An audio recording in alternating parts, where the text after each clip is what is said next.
All right, man, peace. So, brothers, this right here is going to be the latest installment into the series, What's Beef? And this entry is going to be featuring none other than LeBron, Ramon James, the superstar player currently of the LA Lakers, and Mr. Kyrie Irving, the star combo guard of the Brooklyn Nets. And the reason why I wanted to use this segment here as a backdrop for the continuance of that series, What's Beef? Is because it's very important for brothers to understand that we're not meant to get along with everyone, but we do need to have the ability to respect people until they convey that they don't deserve our respect due to some type of overt act of disrespect towards us. There's an old saying that you cannot have two bulls in a pen. Why is that? Basically, it's a colloquialism that's meant to teach us that sometimes when you have what's known as an alpha personality, if you're forced to be subjected to being in the presence of another person who is overbearing or does not know how to understand, to give certain people space and not try to exert control over them, there's going to be a clash. Everyone is not meant to dwell in the same abode, the same environment, the same atmosphere for long based on the compatibility or lack thereof of their personalities. And in my view, the term alpha, all that means is someone who does whatever the fuck they feel like doing because they have the power to do so. Everyone just cannot do whatever the hell they feel like doing. There has to be a direct connection or correlation to your talents and your gifts and how replaceable they are. So in the case of LeBron James and Kyrie Irving, it's very clear that they were not meant to mesh. Kyrie thinks on a certain level. LeBron thinks on his own level. LeBron James is the type of guy to join a team and tell his teammates where they're going to hang out, what time they have to be there, what table they're all going to sit at, what time they're going to leave the restaurant to go hang out somewhere else. Kyrie is the type to agree to do it the first couple of times and then after that say something like, well, no, I'm not going to hang out with you guys. I'm just going to chill out by myself for a while. And LeBron James, being the extrovert that he is, and most extroverts are very insecure, he'll say something like, okay, no problem. But behind Kyrie's back, he'll say, what's wrong with that guy? Does he think that he's too good to hang out with us? Something along those lines. And conversely, Kyrie's the type of person who will see a LeBron James and the amount of clout, quote unquote clout, that he has over the team and start to compare himself to LeBron's skill for skill and say, you know what? I'm as good as he is. I might not be as tall as he is, but I can do everything that he can and more if I wanted to. So there's mutual delusion on both sides. To make a long story short, they were not meant to mesh for the long term. But what that means is that despite how toxic the relationship was while they were together, the separation does not end the beef. All it does is allow the beef to subside, because that's what beef normally does. It normally doesn't go away, it just subsides. That's why distance is normally the cure for two people who just are not compatible personality wise. And I always tell brothers this: if you come across someone who you know you just don't mix with, try to separate from that person, whether it be male or female. It will probably save you some incarceration time, because eventually that is what is going to occur if you continue to have to be around someone who you do not mesh with spiritually or personality wise. Because once again, people can sense it when there's something off from their perspective about you and vice versa. So anyway, they're going to talk about it. I'm going to chime in. We're going to talk a little bit more about what happened last night with the Lakers and Nets, because LeBron, well, here's what happened. He stepped up to shoot a technical free throw. Look at Kyrie. Kyrie pointing at LeBron. That your best free throw shooter? This was not about no damn free throws. This was about Kyrie Irving once again trying to nitpick LeBron. He's trying to get into LeBron's head to sow the seeds for what Kyrie deems to be a potential matchup in the NBA Finals. Kyrie has already placed the Brooklyn Nets in the NBA Finals, and for good reason. I don't see any other team in the Eastern Conference really having a real chance to beat them, assuming that the Brooklyn Nets enter into the Eastern Conference playoffs with all of their ducks in a row and all of their players healthy. But once again, that's a long ways away. Kyrie's trying to sow certain seeds into the head of LeBron James, as well as into the heads of some of the coaches on the sideline through his trash talk. And it all emanates from the fact that Kyrie does not fully respect LeBron James because of things that occurred while they were both members of the Cleveland Cavaliers 5, 6, 7 years ago. He still is mad about certain things that I believe LeBron may have done to him 5, 6, 7 years ago in terms of embarrassment. Kyrie is someone with a very big ego. Very big ego, and he's not someone to let things slide when it comes to those who might attack him based on, certain aspects of his life that he has great pride in, whether it be his basketball skills or his status in the locker room or as a quote-unquote team leader. He's always wanted to be that, and there is mutual jealousy between the both of them. Don't get that twisted at all. It's not it's not some innocuous, little silly, frivolous problem that they have. The Lakers in the first quarter, but he did miss. And seconds after, Kyrie Irving, who was visibly amused by the miss, could be overheard on the TV broadcast saying, quote, "That's your best free throw shooter?" Is that your best free throw shooter? Now, there was another little interaction that occurred in this game where LeBron James was talking to someone on the Brooklyn Nets. The camera was not on him, so I could not see who he was talking to. But I believe it was Kyrie, because he said something along the lines of, "I've been fed up with you. I've been done with you." So I think he was talking to Kyrie when he was flipping out on somebody on the Nets. Oh, yeah, you could hear that. Shannon, what do you make of Kyrie saying this? What I make of it is that Kyrie still has some issues with LeBron. This is not just some regular trash talking. It was relevant trash talking, and it was humorous. It was funny. But it's a little bit deeper than just that. Yeah, but I loved it. It's trash talking. And the thing about not having fans in the stands, Skip, is that you can hear the mics pick up everything. Yeah. Skip, I once told against Skip, the guy, it was third down, and the guy was in the game, and he ended up running, and he ran out of bounds. And Skip Bayless, they had the nerve to put just a linebacker on me. I looked at him. I said, "Nigga, please, who are you? Who is you? I mean, you wearing number 7. What's that stand for? The amount of catches I'm having in the first half? Get the fuck off the field. I'm Shannon Sharp James." And yes, Skip Bayless, even at that time, me, LeBron, and Savannah were together. Why the hell you in the game? You know damn well they weren't going to throw you that ball on third down. You out here just taking up space. You should have stayed on the sideline. But that's a part of the game, Skip. Look, we know there's really no love lost between Kyrie and LeBron. Absolutely. Now you're getting somewhere. We don't need to rehash what transpired. Kyrie hit him. We already know what transpired. LeBron tried to get Kyrie traded. That's what happened. And I think that was just the cherry on top of the ice cream sundae when it comes to the things that Kyrie believes LeBron did to disrespect him.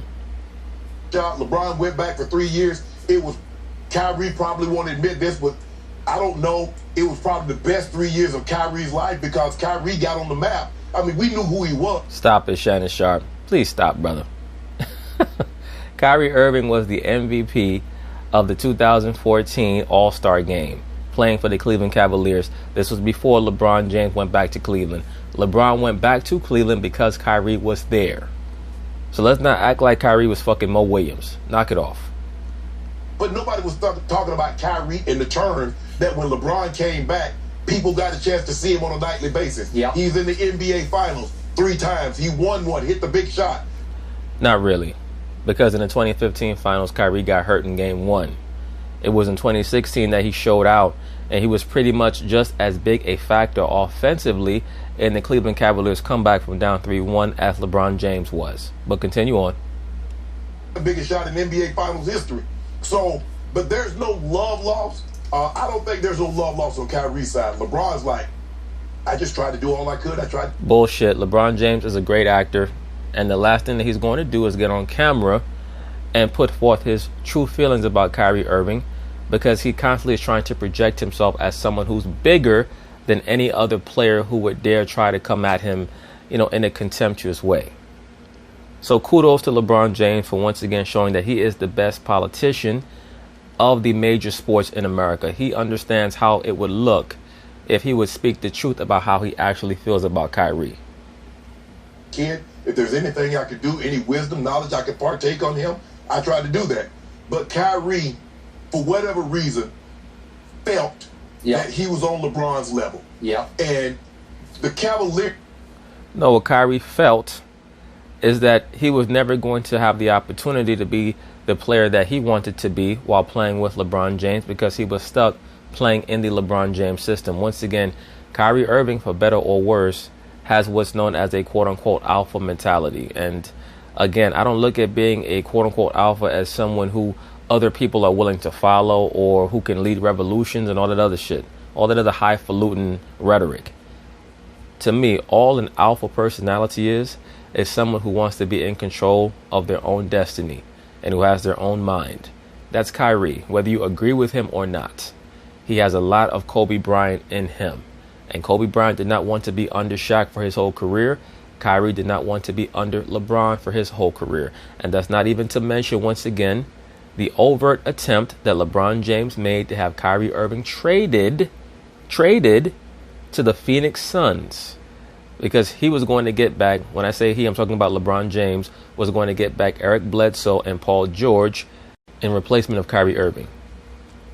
Not give him the privileges that they afforded LeBron, the access to go and come, his team, the access that Kyrie saw. And so Kyrie held that against LeBron. Is that really what happened, or is that what LeBron told you, Shannon Sharp James? The holding against the Cavaliers and Dan Gilbert. But for whatever reason, it went sour. Kyrie went about his way. And once again, that's also the reason why LeBron James gets along so well with Anthony Davis and why Anthony Davis had such a hard time leading the New Orleans Pelicans to any level of success while he was on his own. Anthony Davis has no alpha about him whatsoever. If LeBron says jump, Anthony Davis says how high. And that's why they fit together like a hand in a glove. And that's why LeBron has always stated that of all the teammates that he's played with, Anthony Davis has been the best partner that he's ever had. Because Dwayne Wade and Kyrie Irving were alphas. That well for everybody. Kyrie's happy. He had to stop off in Boston for 2 years, Skip. Now he's in Brooklyn with KD and James Harden. But I loved it. I don't have a problem with it. And you're right, because if you look at who's on the court at the time, Montrezl Harrell is a 74% free throw shooter. THT is an 84, but he only shoots one a game. Yep. Caruso is 83. He shoots half of one a game. Yep. And Kuz is worse than LeBron at shooting free throws. So, probably LeBron was the best one on the court to shoot the ball at the time. Really? You named about 3 guys who have a higher free throw shooting percentage than LeBron. LeBron's shooting about 68, 69%. You already said Montrezl Harrell shoots 74%. So how could you say that LeBron was the best free throw shooter on the floor at the time? Didn't go in. Hey. That's also what Kyrie was talking about. Basically, Kyrie saying, why are you letting this guy hog up all the points? One of the statements that Skip Bayless always made pertaining to why Kyrie did not like LeBron is because Kyrie asserts that LeBron was a stat chaser. He was a stat hog. So I think that also is what Kyrie was alluding to. Like, why are you on the free throw line? You trying to get cheap points? You're not the best free throw shooter out here. I don't have a problem with it, Skip. I don't have a problem with it. At all, Skip Bayless. You know, quiet as Skip, me and LeBron, we drove home after the game, and LeBron was crestfallen because, we got blown out again. Whenever the refs can't help LeBron, his dumb ass, we get blown out. Anyway, he said, baby, what I do? I said, look, I took it back to Karate Kid. I said, when we face them niggas again in Brooklyn, if any of them drive the lane, sweep the leg. That's it. Put them in a body bag. Just like Karate Kid. Because we can't beat them niggas. They're all healthy, baby. You know what? I actually, honestly, felt sorry for LeBron because that was blatant disrespect in his house. You ain't feel sorry for shit, Skip Bayless. You probably was at home clapping in your drawers. And it was a Kyrie who was always jealous of LeBron, always resented LeBron's stature when they played together. I'll buy that. There was a little jealousy there, but mostly resentment. Always resented the way LeBron handled himself. LeBron has some diva in him. Obviously, Kyrie's got a lot of something in him. I don't know if you call it diva, but he can be moody and difficult. Yes. And they clashed. Their personalities constantly rubbed each other the wrong way until finally Kyrie said, I'm out of here. And what I saw last night was a Kyrie who is dealing from a position of strength because he believes he's now sitting in what we call the proverbial catbird seat. Absolutely. That's another reason why Kyrie was acting like that. He believes that he has the better squad. Even with AD, Kyrie believes that they have the better team. Because just on paper, Kyrie's looking at it like James Harden's going to offset LeBron and KD is going to offset AD. So it comes down to me against the rest of their guys. And Kyrie's always going to bet on himself when it comes to those situations. He's like, I taught KD in coming with me to Brooklyn, and now we got James. And Kyrie's the alpha over all of that.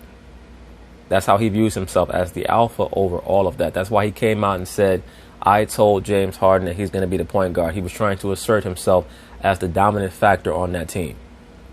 Yes. I got KD and James. You got AD, but obviously last night neither had AD or KD. But it's Kyrie saying, I got you. And he stated the obvious to me, but man, it was a shot because it was audible enough that I'm assuming a number of players on both sides could hear what he said. Yeah, it's quiet. There's no fans in the stands. That's so what I'm you hear saying. Yeah, everything. it reverberated on the floor. Yeah, Skip Bayless, I heard that shit. I heard it. That's okay. You know, I said, we'll get back to this. We'll get his ass back in Brooklyn. No problem. Like I said, baby, sweep the leg. Sometimes you got to get dirty with it, like we did with Joel Embiid. The point is, I've always, my pet peeve about LeBron, and he's obviously an all-time great player. I've never understood why he couldn't figure out how to make more than, whatever, 70% of his free throws. Skip Bayless, there's no player in the history of the NBA who was a 10 out of 10 on everything. Okay, LeBron's great flaw is his free throw shooting. That's okay. His free throw shooting and his three-point shooting to a degree. Even though I'll say he's a streaky three-point shooter. But there's never been a player in the history of the NBA who was a 10 out of 10 on everything. Particularly on offense. Now, some people might say, well, what about Kobe Bryant? Kobe Bryant was no better a three-point shooter than LeBron James or Michael Jordan. It's just that there's this mythos about Kobe that he was this great shooter. He was a volume shooter. Period. So LeBron has issues on the free throw line. Michael Jordan was not the greatest three-point shooter over the course of his career, even though at that time period, the three-point shot was not something that players were exhorted to take. Phil Jackson had a philosophy that if you take too many threes, it's going to lead to long rebounds, runouts, and fast breaks. 2 or 73 for his career. But he's better than that. He needs to be better than that. It's almost like he's got a demon in his head about free throw shooting. I'm pretty sure he does.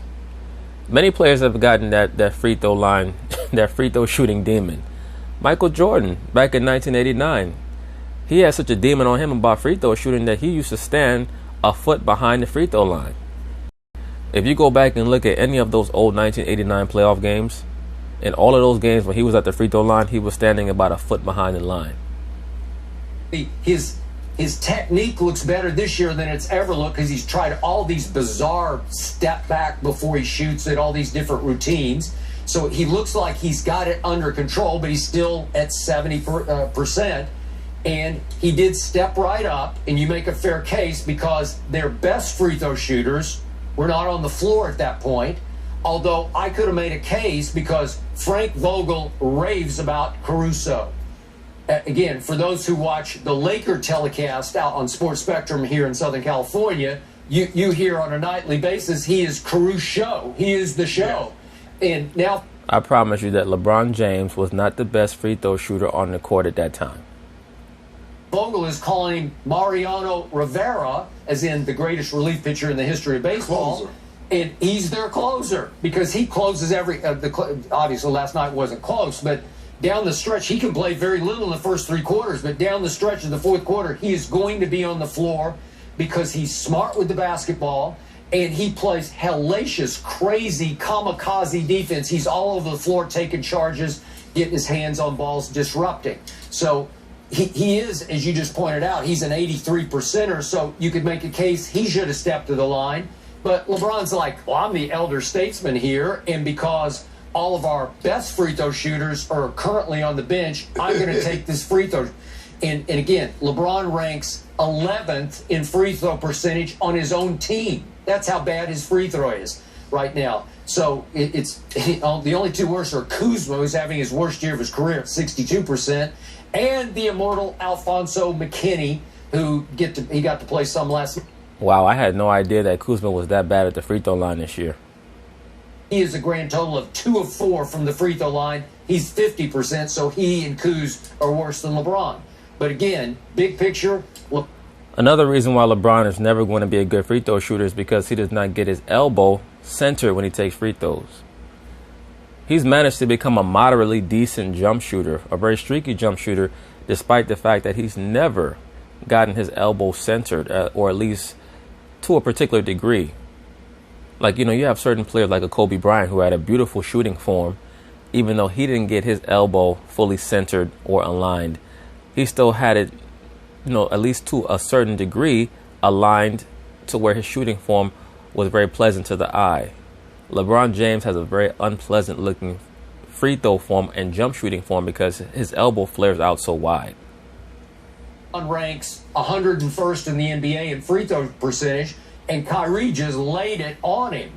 That's your best free throw shooter? Well, obviously he's not, and it was a shot, and I was surprised LeBron didn't fire back at him, but he did not. And I think LeBron knew he was dealing from a real position of weakness last night because the Nets came in hot-handed, at least from the three-point line, and he didn't have Schroeder or AD. Well, first off, Skip Bayless, like I told you, I had a conversation with my man. I told him, look, before the game, this little nigga gonna try to say something to you to get you off your game, okay? Don't respond. Take the high road. If you get blown out, just sit out last part of the fourth quarter. We'll blame everybody else like we always do. We'll get their ass back in Brooklyn.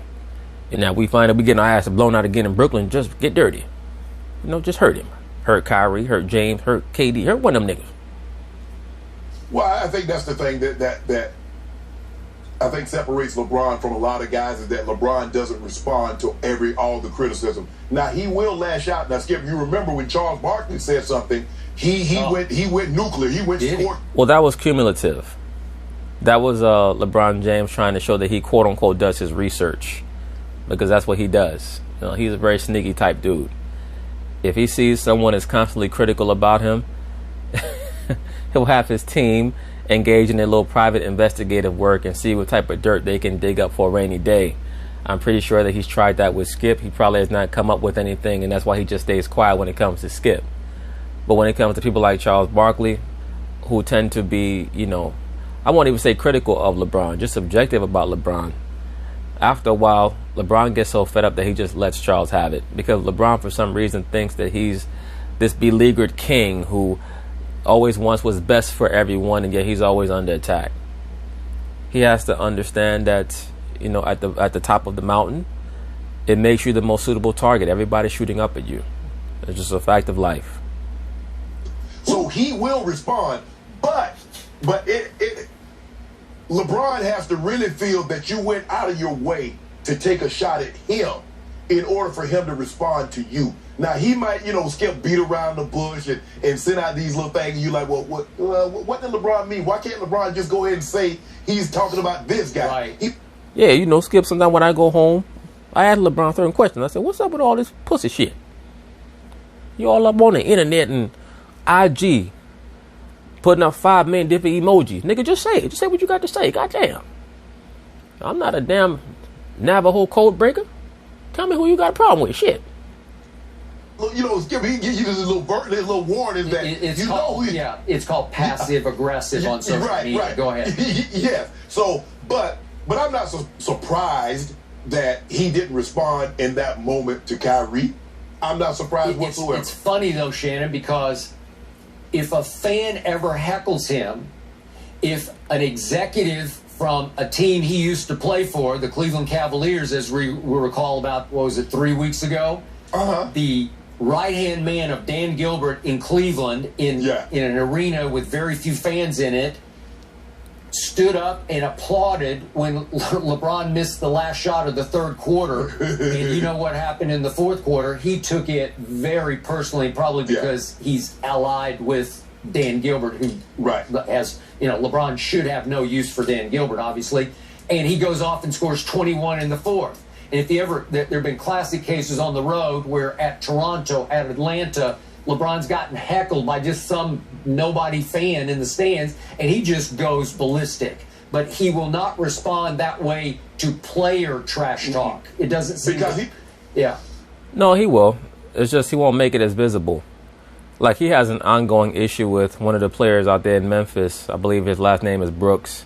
He goes back and forth with him. There are other guys that he goes back and forth with, but he won't make it as visible as he might with a fan on the sideline. Skip, if you remember, Skip, just the game after Cleveland, the fan in the stand in Atlanta. But LeBron's like, look, he said what he said, I said what I said. It was two grown men going back and forth. We left it alone. And supposedly LeBron and that fan have a business history. And that's where the genesis of that issue comes from. And that's why it became so personal. See, in that situation, LeBron James is very calculated. He says, I'm not going to give them the satisfaction of thinking they got to me by even responding to this bull jive. I know who I am. I'm the king. I'm where they want to be. And Skip, that's why I tell him every night. I say, Bron and Savannah, the kids, I said, we're royalty. Okay, fuck King Charles or Prince Charles and Queen Elizabeth. All of them, fuck them. We the royal family of the earth. And, you know, sometimes you got to ignore these niggas. What they hope to accomplish. So I am the most decorated player that's... Yes, you are the most decorated player. I'm the most decorated commentator. My name is King Shannon. Playing in the NBA. And if I respond, why should I respond? Nobody can touch my resume. Yeah. Nobody currently playing, Skip, can touch his resume. So if he responds, they're like, oh, they got it, man. He made LeBron respond to something. I'm not quite sure if I'm going to agree that no one playing today can touch his resume. I would say that he has the best resume out today with the 4 regular season MVPs and the 4 postseason MVPs. So I'll give him that. But there are other players who, you know, are highly accoladed. Kevin Durant only has 1 regular season MVP. He has 2 finals MVPs. Stephen Curry has 2 regular season MVPs, 3 championships. I mean, there are other athletes in the ballpark, but on his level, no. Maybe behind closed doors, he might go vent to Savannah. He might. Sometimes to me, you know, I didn't want to throw that in there, but he do. Come home at night, you know, with his hair falling out, literally. Crying and complaining because of something that your old white ass said. You know, Skip Bayless, that's why I get here so early in the morning to prepare my notes. Because I tell LeBron every night, look, I'm going to get this white man for you today, okay? Stop getting so upset about what he said. Fuck him. Mav or Rich. Yes. Or you're right, Mav or Rich or Randy. Yeah. But to... Or Shannon. A said player, the satisfaction of knowing you said something that got under my skin, or you said something that required me to respond to it, nah, I'm not going to even give you that satisfaction, bro. So, do you? Yeah, he ignored Kyrie like it's beneath his dignity to even acknowledge that shot. And that was smart of him. Right. So, and by the way, quick point of order on the fan in Atlanta. I think you enlightened me. They had some business dealing or something. There's something personal going on there. Yeah. We'll keep that between. Come on, Skip. You got to keep that off wax. I ain't tell you that shit for you to say it on air. I was DMing LeBron about that shit. I said, baby, what's up with that old white man on the sideline fucking with you? And that crackhead looking white bitch at Atlanta. You know them? You wouldn't do nothing freaky with them, will you? And then he gave me the 411. I said, okay, I tell Skip Bayless about it, so you know he'll leave you alone about that shit. But Skip, that wasn't for you to say that on the air. Keep that between. Okay, I won't go into the gory details of that, but I'm going to be very interested to see if LeBron even passive aggressively via social media takes any little tiny shot back, even between the line shot back at Kyrie. No, he's not going to do that because he takes the Brooklyn Nets seriously as a threat. So he's not going to do anything to keep the back and forth going between the Lakers and the Nets. He's going to try to keep it as placid as possible until they face each other, potentially in the finals. LeBron has enough experience with teams to know that a lot of times the teams that talk the most shit in the regular season don't even make it to the point where they get to face him, i.e. the Clippers last year. So he's not going to allow himself to engage in that fray between his team and the Nets, because I think honestly that he views the Nets as a team to be taken even more seriously than the Clippers last year. He's had a chance to sleep on it. But Skip, remember when Kyrie said that when he looks down at the bench now, he sees a you-know-what that can make the same shots that he made? And LeBron said, I did. And I think LeBron responded to it in a form of his own. Like, well, I'm like, hold on, wait a minute. Hang on. You did play with me. Right, but Kyrie's talking about the offensive repertoire. That's basketball talk. To the LeBron James fanboys in the media, you guys are going to get offended by that. But what Kyrie was talking about was having an offensive player with the diversity of skills that he has. And in the NBA today, that's only Kevin Durant. It's not even James Harden, who's a better overall volume scorer than anyone in the league when he puts his mind to it. But he does not have the diversity of offensive scoring skills that Kyrie or KD have. So that's what Kyrie's talking about. And LeBron James certainly doesn't. LeBron, when he gets hot, he can put on the appearance of someone who has a diverse offensive skill set, but he really doesn't. LeBron has some basic moves. He's going to do that move where he penetrates hard to the basket and does the reverse pivot spin move. He's going to do the step back 3-point shot on the left side of the floor. Every once in a while, if he catches the ball in the low box, he's going to do his little fake dream shake and try to fade away. I mean, those are his basic moves. He does not like to shoot from the right side of the basket. To someone like a Kyrie Irving, who comes from the offensive school of Kobe Bryant, Michael Jordan, Bernard King, it's an anathema to him for there to be a spot on the floor where he does not feel comfortable trying to score from. And that's the perspective that Kyrie's speaking from the perspective of a raw, natural, pure scorer, which LeBron James is not. That's true. He hit shots like that. Well, so he'll approach it in that form. But to man, Kai, I can't believe you said that, Kai. For real, Kai, to approach him in that manner, he's like, nah, I'm good. I'm good. Well, this is the one reason I would love to see Lakers Nets in the finals, because there is some serious bad blood here, and we'd get to see it maybe for 7 full games. Well, I think that the Nets versus the Lakers would be what would be best for the league in regards to ratings.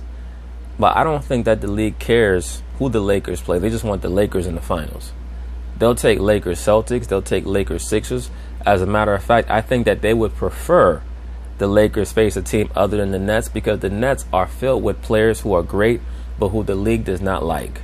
They don't like Kyrie, they don't like Harden, and they don't like KD.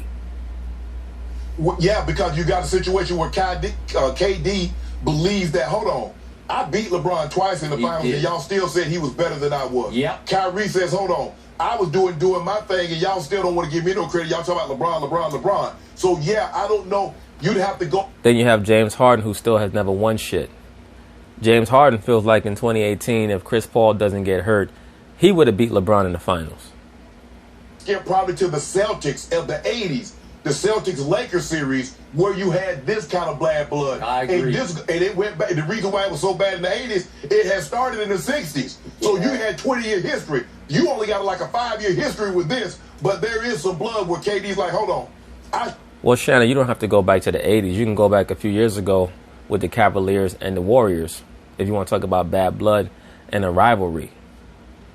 The man, because I took down the man. Well, Kyrie said, well, hell, I played alongside the man, but I was just as good as the man. That is correct. And remember, it was KD who said publicly that LeBron is propped up and protected by media fanboys. Remember?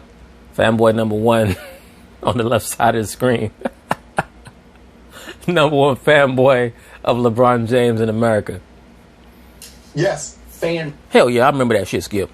I was so mad. I mean, you can't see my fist, but I was forming a tight fist underneath the camera. I said if I could just bust that little skinny nigga upside his head. I need a ladder, but I know I can knock his ass out. Okay. The ones that voted for him the MVP. Yes. Them same fanboys that voted for him. That is correct. No, Shannon Sharp, because you didn't have a vote for MVP back in 2014. He's talking about your black ass, okay? Hey, well, I'm having a bit of deja vu with this. But anyway, that's basically it on that, brothers. We'll see what happens come playoff time. I would like to see either the Nets against the Clippers or the Nets against the Lakers. It does not really make a difference to me. I mean, hell, if the Nets even face the Utah Jazz, I think that those will be very compelling finals matchups. I'm not quite sure of any other team out of the East. Maybe Philadelphia. I wouldn't mind seeing the 76ers in the finals too, especially if Embiid is able to get a regular season MVP award. If he were able to top it with a victory in the finals, that would be nice to see. I just don't think that Philly is good enough to beat the best teams in the Western Conference, especially the Lakers. But we'll see. Peace.